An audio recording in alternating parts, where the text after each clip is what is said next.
Assalamualaikum warahmatullahi wabarakatuh. Shalom. Om Swastiastu, Namo Buddhaya, Salam Kebajikan. Di video kali ini, kami dari kelompok 3 11 IPS 1 akan menampilkan podcast tentang materi kolonialisme di tanah Hindia Belanda.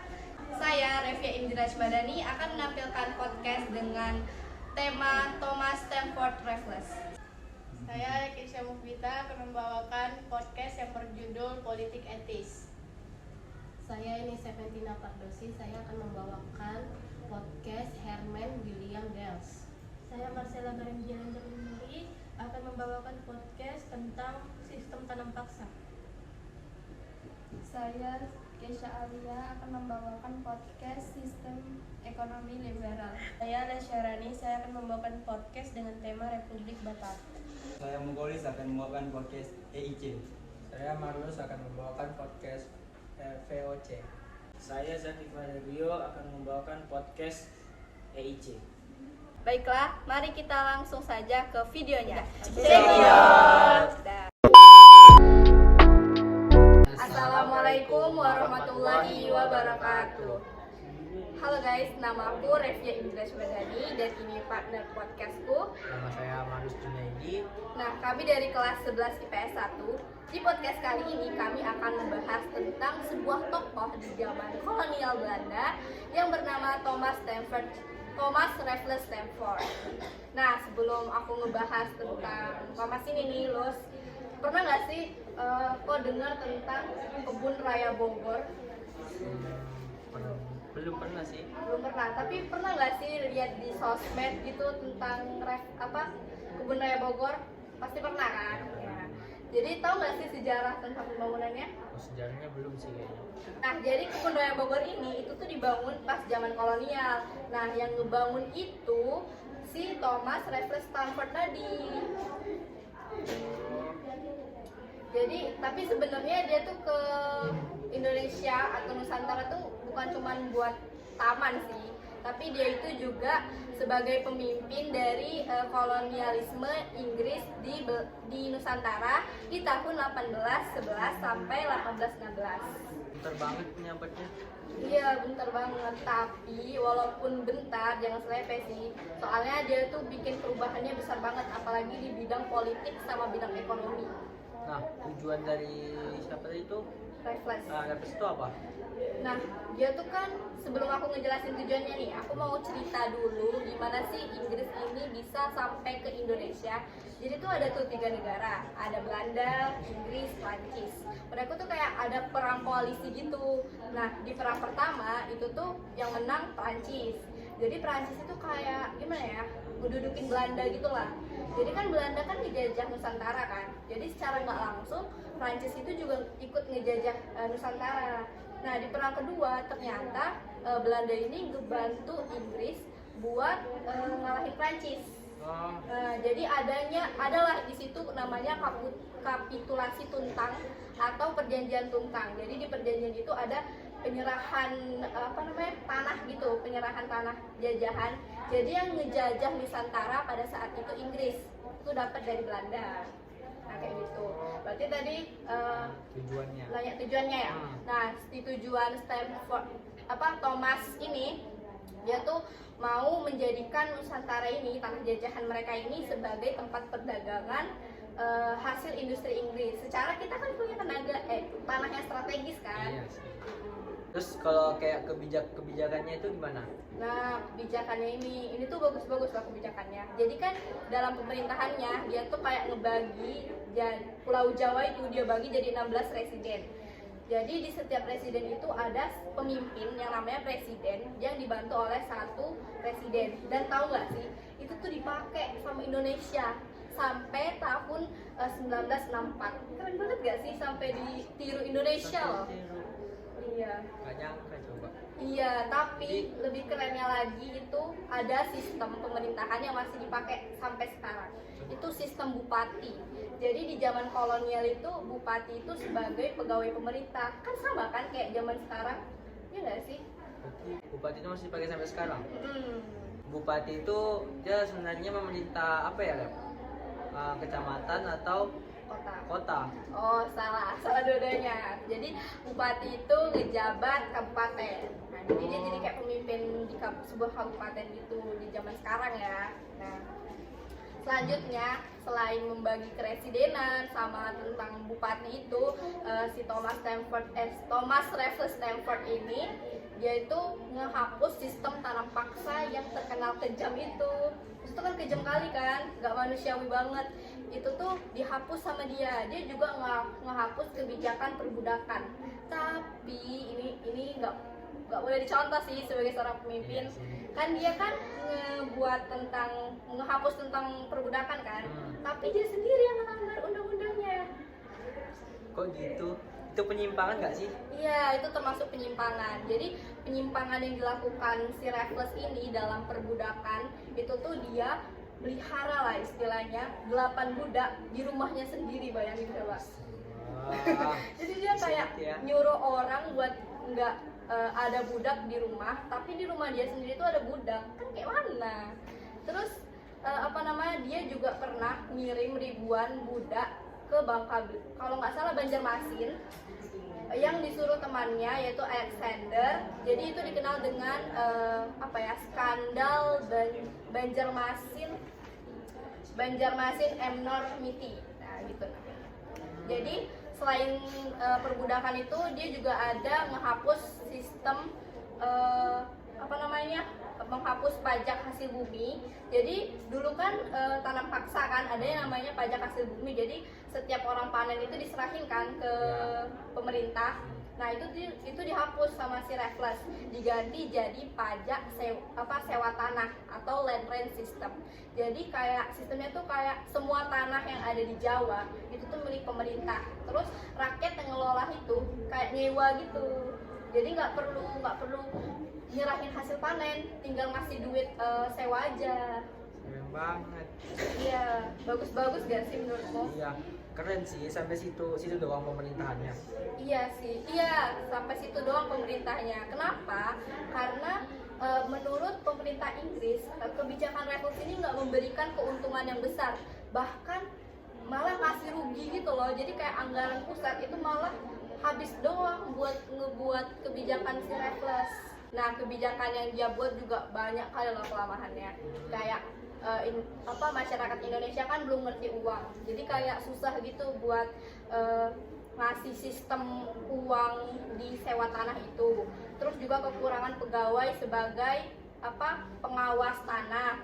Terus minimnya orang-orang yang tahu tentang tingkat kesuburan tanah, makanya kurang berhasil kebijakannya si Raffles. Makanya dia digantiin oleh Lord Minto, diganti oleh John Vandal. Sayang banget. Iya, padahal dia tuh orangnya bagus banget loh. Apalagi di ilmu pengetahuan dia tuh bagus banget. Dia sempat ngerilis buku berjudul History of Java di tahun 1917. Dia juga kan dia buat Kebun Raya Bogor kan yang tadi udah kita bicarain. Kan istrinya sempat meninggal. Jadi bentuk abdian dia lah ke istrinya gitu kan. Karena saking sayangnya dibuatin tugu di Kebun Raya Bogor itu, sampai sekarang masih berdiri. Itu tuh dikenal dengan Tugu Lady Raffles. Nah, berarti Tugu Raffles itu dari mana? Ya dari si bentuk kecintaan Raffles ke istrinya tadi. Oh, keren sih. Jadi sampai situ doang pemerintahannya? Iya, sampai situ doang. Terus juga enggak, salah. Jadi nggak sampai situ sebenarnya. Jadi kan dia diberhentiin nih. Nah, terus ada kejadian di mana Napoleon itu kalah perang. Kalah perang itu benar-benar berdampak banget ke Inggris. Jadi di situ ada yang namanya Konvensi London. Di Konvensi London itu Inggris harus menyerahkan kembali tanah jajahannya ke Belanda. Nah, tapi gara-gara hal itu kan jadi Inggris sama Belanda itu kan jadi kayak rival. Jadi kayak ada persaingan gitu kan. Jadi keluarlah lagi Traktat London sama Traktat Sumatera. Nah, di Traktat London ini di Konvensi London ini kan nggak disebutin kan kalau misalnya Inggris juga harus nyerahin pulau Sumatera. Nah, disitulah si Raffles ngambil kesempatan. Jadi Raffles itu ke Sumatera, khususnya di Bangka Belitung. Jadi di Bangka Belitung dia jadi gubernur. Nah, Nah di situ. Terus di Bangka Belitung itu dia nemuin sebuah bunga raksasa. Istilahnya tuh sekarang namanya bunga bangkai. Tahu nggak namanya siapa? Oh, bunga Rafflesia. Iya, Rafflesia arnoldi. Nah itu dia temuin di Pulau Sumatera. Berarti bunga Rafflesia itu dari mana? Ya ada bunga Rafflesia. Ingat nggak sih kan Rafflesia? Thomas Raffles Stamford. Oh, ya, berkesinambungan kan. Jadi nama bunganya itu dari nama si Raffles. Oh, keren. Iya. Terus di Singapura itu juga ada loh tugu Thomas Raffles Stamford. Karena ternyata Raffles ini juga sempat merintis Singapura. Keren banget ya sih? Gila sih. Iya, keren banget. Terus aku juga mau ngejelasin tentang Traktat Sumatera. Tadi kita belum bahas kan? Nah, jadi di Traktat Sumatera ini kan udah nih Inggris menguasai Bangka Belitung kan, terus Belanda menguasai Jawa. Tapi Belanda ini kayak tertarik gitu sama Aceh. Padahal Aceh itu kayak negara kerajaan yang berdaulat gitu kan, nggak boleh diganggu.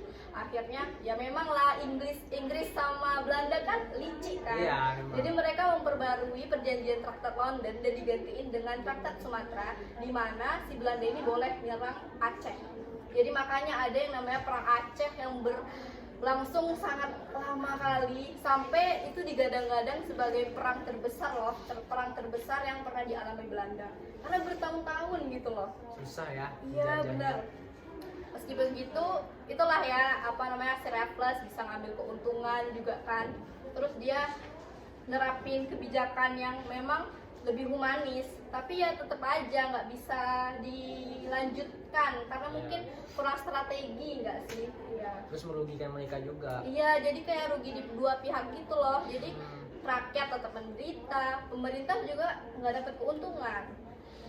Nah, walaupun gitu kita tetap harus istilahnya ngakui lah kalau dia tuh berkontribusi banget dalam ilmu pengetahuan, kayak Candi Borobudur, History of Java tadi, Rafflesia arnoldi itu kan termasuk ilmu pengetahuan kan yang sampai saat ini juga kita pelajari ya nggak sih di jurusan IPS.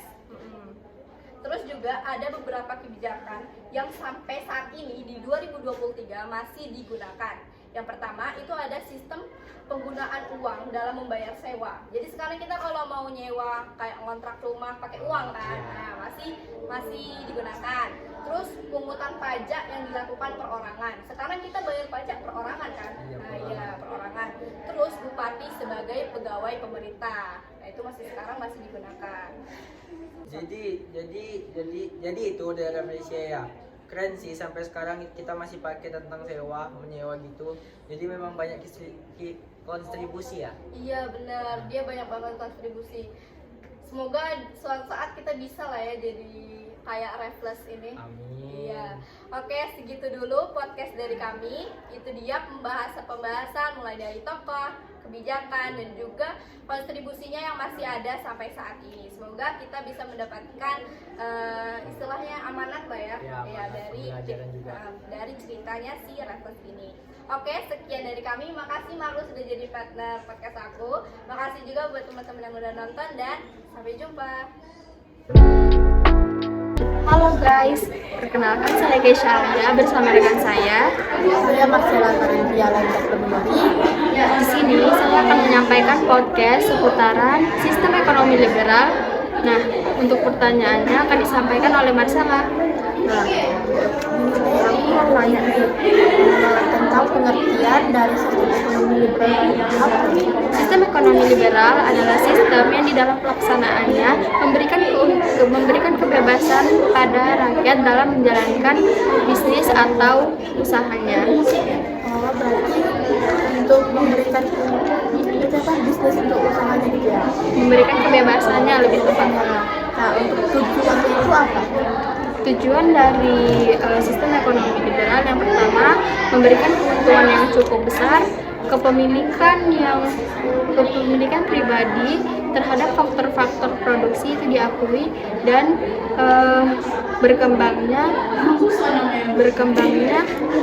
mengembangkan kebebasan individu terhadap individu dalam bersaing secara sehat. Nah, penemu dari sistem ekonomi liberal itu siapa? Penemu dari sistem ekonomi liberal adalah John Adam Smith. Beliau inilah yang menjadi dasar munculnya sistem ekonomi liberal. Nah, untuk latar belakang tersebut itu apa ya? Latar belakang dari sistem ekonomi liberal, yang pertama itu karena pelaksanaan sistem tanam paksa yang menimbulkan kerugian warga pribumi, namun mendapatkan keuntungan bagi kerajaan Belanda, dan paham liberalisme yang sebagai akibat dari revolusi Prancis dan revolusi industri. Nah, untuk saat ini Indonesia menerapkan sistem ekonomi apa? Untuk sekarang Indonesia menerapkan sistem ekonomi Pancasila.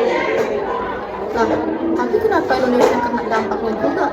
Jadi gini, singkatnya pada tahun 1963 Indonesia itu negeri Belanda itu menghapus sistem tanam paksa dan menerapkan sistem ekonomi liberal. Nah,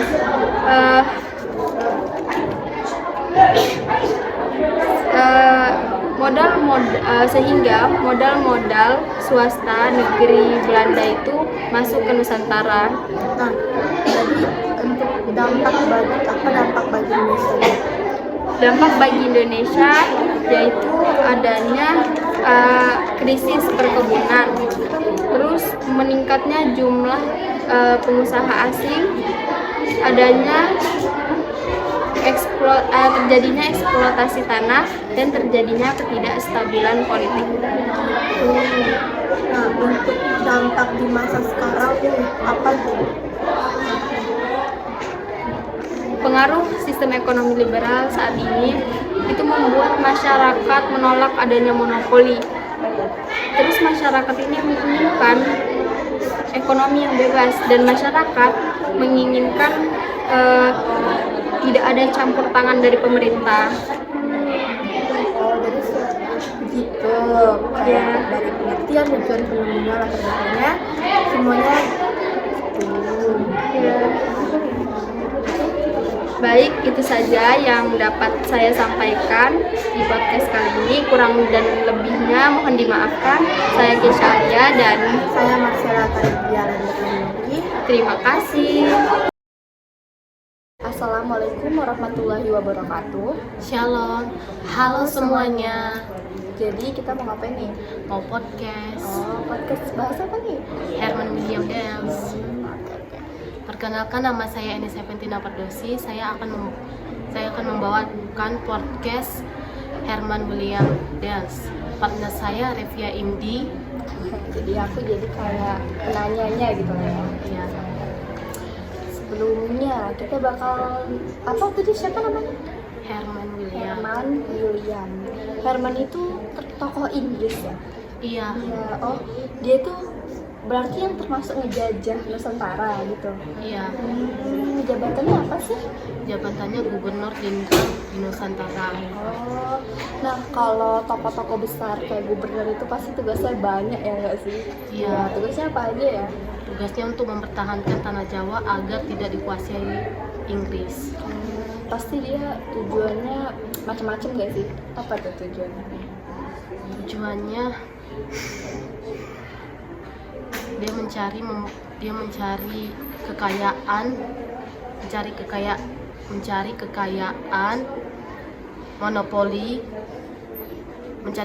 monopoli perdagangan dari daerah jajahan. Nih, aku pernah baca kayak di buku-buku sejarah gitu, setiap tokoh itu pasti kayak ada latar belakang gitu. Kenapa dia datang ke Indonesia? Kira-kira kamu nggak sih apa latar belakang dari si Herman ini?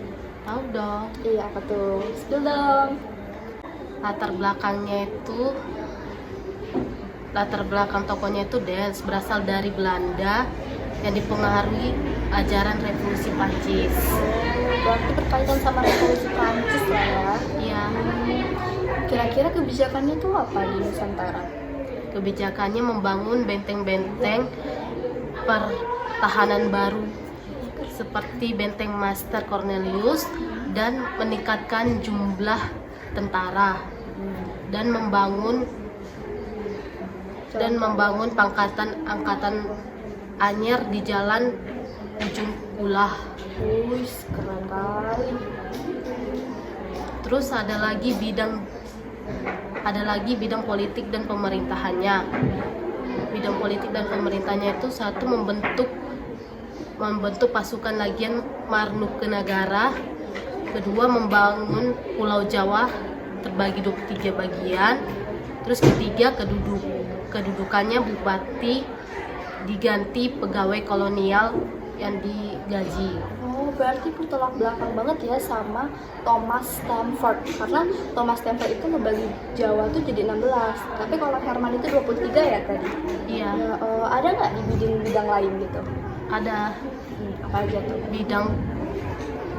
bidang peradilan seperti bupati, tanah asing, dan pribumi. Oh, begitu. Selanjutnya? Ada lagi bidang sosial dan ekonomi. Bidang sosial ekonominya itu memungut pajak kepada rakyat-rakyat pribumi dan menjual tanah-tanah Indonesia kepada pihak swasta. Dan ada lagi bidang militernya. Bidang militernya itu mendirikan benteng-benteng pertahanan baru, terus meningkatkan jumlah tentara dari pribumi sebanyak 18.000 pasukan, diantaranya dari Legiun Mangkunegara. Oh, jadi dari kebijakan yang aku dengar itu kayaknya pro-nya ke kolonial semua nggak sih? Iya, jadi kayak membangun sih, tapi kayak benar-benar positifnya tuh buat kolonial doang ya kan? Iya. Itu aja. Iya. Sekian dari podcast Herman William. Cukup sekian. Kejam banget ya kitanya. Iya. Semoga kita mengambil pelajarannya. Makasih buat yang udah dengerin podcast kita dan sampai jumpa.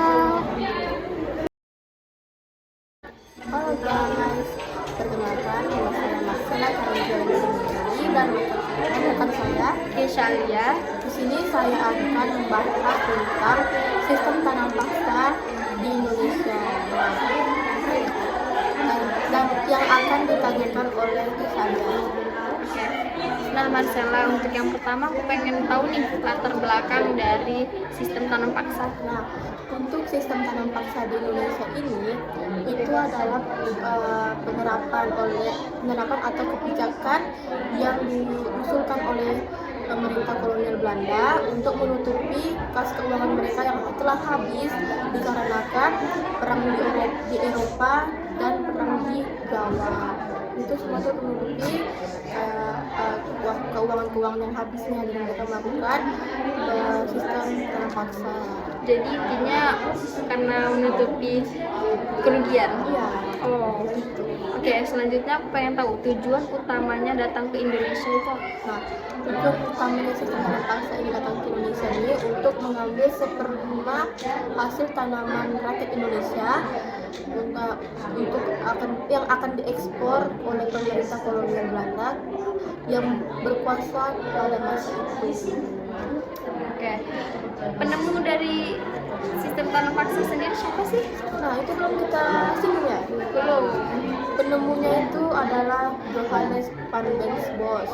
Johannes van den Bosch. Oke, itu yang biasa kita kenal tuh van den Bosch. Dia ini yang mencetuskan sistem tanam paksa di Indonesia. dan dia yang membuat lah, yang membuat dari dasar munculnya gitu ya. Oke, aku mau nanya penyimpangan dari sistem tanam paksa, apa tuh penyimpangannya? Penyimpangannya dari sistem tanam paksa ini,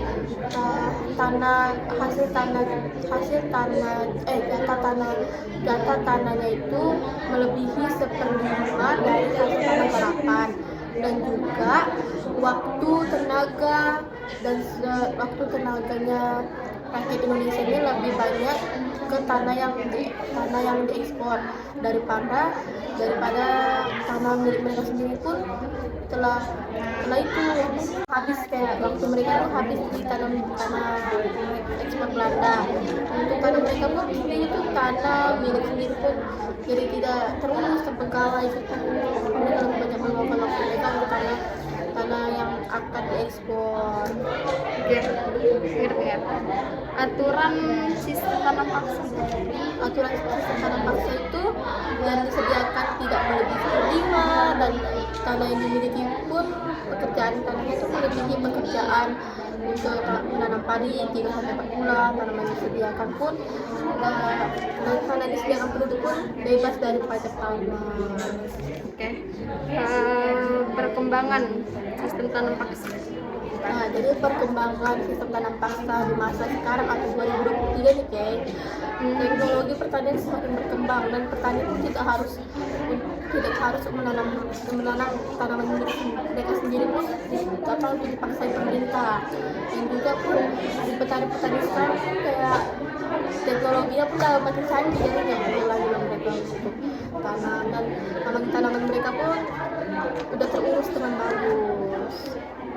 Oke, jadi itu aja yang mungkin saya bakal nanya ke Marcella. Jadi mohon kurang lebihnya mohon kami berdua maafkan. Saya Keisha Alia. Saya Marcella Karindia Berdiri. Terima kasih. Assalamualaikum warahmatullahi wabarakatuh. Perkenalkan, nama saya Aya Keisha Mufita dari kelas 11 IPS 1. Saya akan membawakan seputaran tentang politik etis. Politik etis adalah pemikiran kolonial Hindia Belanda tahun 1901 sampai 1942, yaitu pada 17 September tahun 1901, Ratu Belanda Wilhelmina mengumumkan bahwa rakyatnya menerapkan sistem politik etis demi menyejahterakan rakyatnya. Banyak pihak yang menghubungkan politik etis ini dengan pemikiran-pemikiran dan tulisan-tulisan dari Van Deventer yang diterbitkan beberapa waktu sebelumnya. Karena ini pula Van Deventer disebut-sebut sebagai pencetus politik etis ini. 3 poin yang dituangkan oleh Ratu Wilhelmina dalam politik etis ini adalah emigrasi, irigasi, dan edukasi. Irigasi yang bertujuan untuk membangun dan memperluas pengairan-pengairan di Belanda demi menyejahterakan rakyat dan petani. Edukasi yaitu memperluas dan mengembangkan pendidikan di Belanda. Dan emigrasi yaitu mengajak rakyatnya bertransmigrasi. Salah seorang tokoh yang sangat berjasa dalam politik etis ini dalam bidang pendidikan adalah Mr. Abendanon pada tahun 1852 sampai 1925, yaitu seorang Menteri Kebudayaan, Agama, dan Kerajinan. Sejak tahun 900 inilah sekolah-sekolah mulai didirikan secara merata dan rakyat pun mulai bersekolah tanpa membedakan kasta. Dampak yang ditimbulkan adalah sebagian rakyat Indonesia membawa perubahan yang akhirnya membawa perubahan yang berdampak pada seluruh bangsa Indonesia, yaitu timbulnya dan bangkitnya nasionalisme di Bali, munculnya golongan terpendidik dari pelajaran edukasi dari politik etis, banyak kaum intelektual yang menjadi pelopor dalam kebangkitan nasionalisme, dan timbul nasionalisme yang dari tradisional menuju kaum yang modern. Terima kasih. Wassalamualaikum warahmatullahi wabarakatuh. Perkenalkan, Perkenalkan, nama saya Alia Syahrani. Saya akan menyampaikan storytelling seputar Republik Batak. Apa itu Republik Batak? Republik Batak adalah nama suatu republik yang didirikan pada tahun 1795 sampai dengan 1806 di Belanda, di mana bentuknya mengikuti model Republik pertama Prancis. Mengapa didirikannya Republik Batak? Republik Batak didirikan karena Raja Willem V melarikan diri ke Inggris, sehingga Raja Willem V meninggalkan kekuasaannya dan Perancis dengan mudahnya mengambil Belanda. Hubungan Perancis dengan masa kini yaitu Daendels menjadi jenderal gubernur di Hindia Belanda dan dihapuskannya sistem feodal. Republik Batak akan dihapuskan dan digantikan oleh Republik Batak berkuasa dari tahun 1795 sampai dengan 1806. Pemimpin Republik Batak yaitu Louis Napoleon, saudara Napoleon Bonaparte. Pada tahun 1800 sampai 1811, pemerintahan Republik Batak dipimpin oleh Herman Willem Daendels dan James Willem Daendels. Demikian storytelling seputaran Republik Batak dari saya. Sekian, terima kasih. Nama saya Zaki Valerio, kelas 11 IPS 1, kelompok 3 akan menjelaskan tentang EIC. EIC itu kongsi dagang yang namanya East India Company, yang disingkat EIC. Itu kongsi dagang Inggris. Gubernur EIC-nya Jenderal Francis Rawdon Hastings. Kantor pusatnya di Calcutta, India. EIC tetap tersebar di beberapa kota, yaitu Maluku, Makassar, dan Banten. EIC didirikan pada Ratu Elizabeth I pada 31 Desember tahun 1600. EIC dibentuk buat ngurus perdagangan Asia Tenggara atas nama Inggris. Jadi tujuannya pun untuk berdagang di wilayah Asia sebagai aspek upaya kolonialisme dan imperialisme Inggris. Hak istimewanya meliputi 1. Memonopoli semua perdagangan Inggris. 2. Hak memiliki tentara dan kapal perang. 3. Hak menjalankan perang dan membuat perjanjian. Kebijakannya adalah 1. Berdagang dengan komoditas kapas, sutra, dan lain-lain. India jadi bawahan Inggris. Itu yang kedua. India jadi bawahan Inggris. EIC ini ada benteng untuk pertahanan pasukan militer yaitu garrison. Nah, sekarang berkembang menjadi sebuah kota dari titik nol dan cikal bakal Bengkulu. Nah, jadi itu dia pembahasan tentang EIC. Semoga menambah wawasan kita tentang sejarahnya ya. Saya Zaki Valerio, izin pamit. Salam. Itu dia yang dapat kami sampaikan. Semoga kita semua mengerti tentang materi yang kami sampaikan, baik dalam bentuk podcast maupun storytelling. Itu saja dari kami. Wassalamualaikum warahmatullahi wabarakatuh. Shalom. See you next time and goodbye. Bye bye. Sorry.